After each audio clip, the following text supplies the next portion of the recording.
Hola, bienvenidos a Esquina Literaria, soy Yolanda Miranda y les estoy compartiendo este libro, Historia del Tarot. Orígenes, iconografía y simbolismo. Estamos leyendo el capítulo número 1 y hoy vamos a leer los dados, la suerte, la casualidad y la fortuna. Espero que les guste. A diferencia de las tabas, que son objetos de la naturaleza, pequeños huesos de animales, los dados son creaciones humanas que probablemente aparecieron en el Valle del Indo unos 2000 años antes de Cristo. Utilizados por los antiguos egipcios, griegos y romanos, siguen siendo uno de los juegos favoritos de la Edad Media. Incluso hoy en día siguen siendo el juego de azar por excelencia. Además, ¿de dónde viene la palabra azar? Procede del árabe az-zar, que significa el dado. Cazar era también el nombre de un juego de dados en la Edad Media, así como chance. En los diccionarios de francés antiguo encontramos una definición de estas palabras, una especie de juego de dados. El chance se define también como tirar los dados, cantidad de puntos que se obtienen tirando los dados, y chancer como jugar a juegos de azar, es decir, el juego de los dados. Estas dos nociones, casualidad y azar, introducen las nociones de aleatoriedad, improbabilidad, ambas en el lado opuesto a la providencia. Esto sin duda explicará la aversión de la Iglesia al juego, pero por otro lado llenará un vacío metafísico. Podría decirse, al reintroducirse en el mundo cristiano donde un Dios omnipotente lo decidiría todo, lo fortuito, lo inesperado, la idea de algo que podría ocurrir o no sin una causa aparente o explicable. Una idea similar se puede encontrar con la fortuna. La antigüedad, que no conocía la palabra casualidad, había atribuido a la ciega fortuna la distribución insensata de los acontecimientos, buenos o malos, en la vida humana. La fortuna conduce las cosas humanas sin ningún orden, dice Séneca en su tragedia Hipólito. La veremos representada en su famosa rueda a partir de la Edad Media.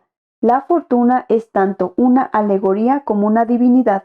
A pesar de su carácter ciego e impersonal, a menudo se representa por una figura femenina con los ojos vendados y ha sido invocada por el pueblo desde la antigüedad como una deidad, consultada a través de dados y tabas, como si de esta manera se pudiera alentar al destino a revelarse a sí mismo.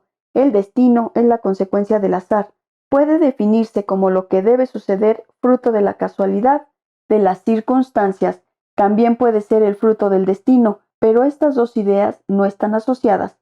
La suerte también se refiere a lo que debe suceder como resultado de un acto mágico, las más de las veces dañino, que se llama lanzar un hechizo, y se utilizan objetos aleatorios, originalmente dados, más tarde cartas, para forzar al destino a revelarse.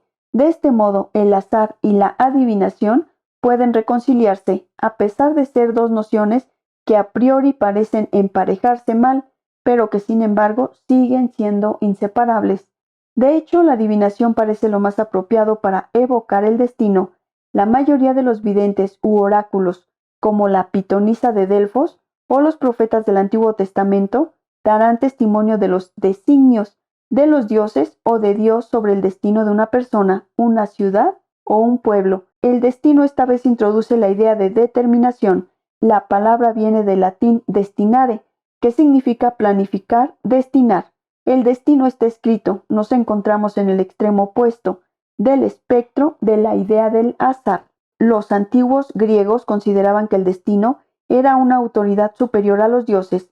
Los cristianos lo asimilarán a la divina providencia. Por eso ciertas prácticas de adivinación serán prohibidas por la Iglesia, para la cual el futuro pertenece solo a Dios. Es blasfemia atreverse a interrogarlo y de este modo no abandonarse a la voluntad divina. Por esta razón la Iglesia ha asociado la mayoría de las prácticas adivinatorias con el diablo. Tratar de penetrar en los designios de Dios para preverlos mejor y así actuar sobre ellos es alejarse de Dios, como hizo Lucifer. Volveremos más adelante a estas prácticas adivinatorias de la Edad Media. Aquí estamos tratando las nociones que las movilizan, es decir, el azar o el destino, dos nociones que parecen incompatibles. ¿Qué ponemos en marcha cuando usamos el tarot? hoy en día podríamos estar más dispuestos a ver las consecuencias de la ley de causa y efecto, una especie de equilibrio entre el azar, que no obedece a ninguna ley, y el destino que está sellado. Lo haríamos con la idea de asociarlo con la ley de atracción, ya que somos creadores de nuestra propia realidad.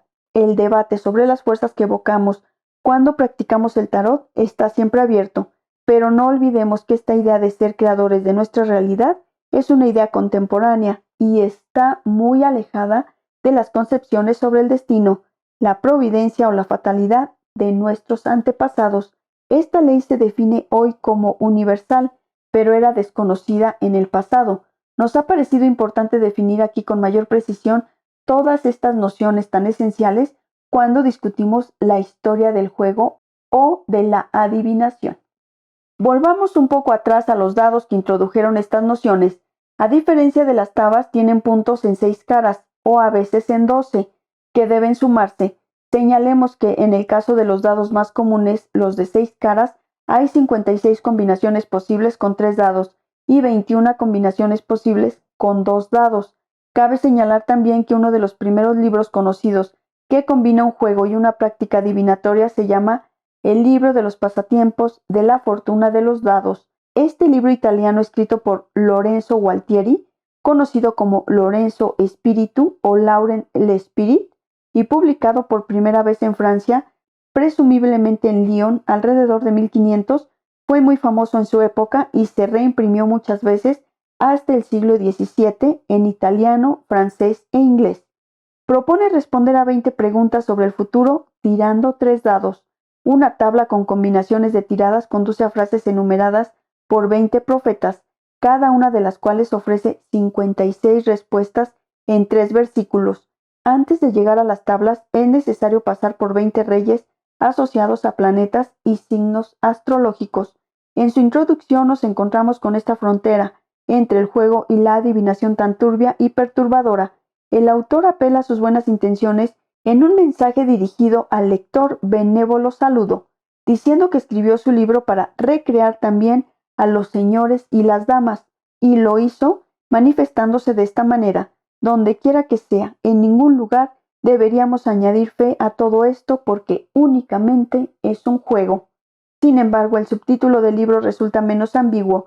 Se trata en efecto respuestas a 20 preguntas que varios clientes acostumbran a hacer y deseaban conocer. En resumen, se propone responder a las preguntas más frecuentes. Nos volvemos a encontrar con estos mensajes ambiguos en otros libros y juegos del mismo género. Durante el Renacimiento, el doldechedrón era un juego popular que se jugaba con un dado de 12 caras o 2 dados de 6 caras. En él se mezclaban juego y adivinación.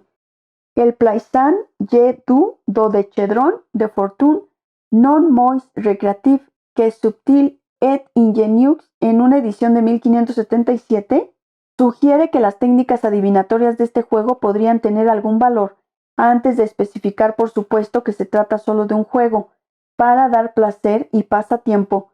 Uno puede ver en estas declaraciones un intento de desviar la ira de la Inquisición o considerar que para los autores adivinar por medio de un juego no es un problema. Intentemos no poner ideas y hechos en cajas separadas. Es un enfoque demasiado contemporáneo y no apropiado para el final de la Edad Media o el antiguo régimen. En aquellos días no se jugaba por nada y estaba permitido practicar la adivinación como pasatiempo.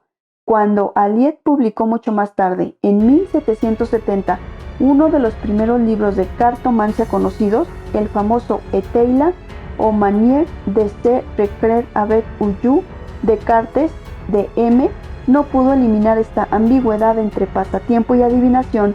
Sin embargo, en ese momento ya no tenía nada que temer de la ira de la Iglesia.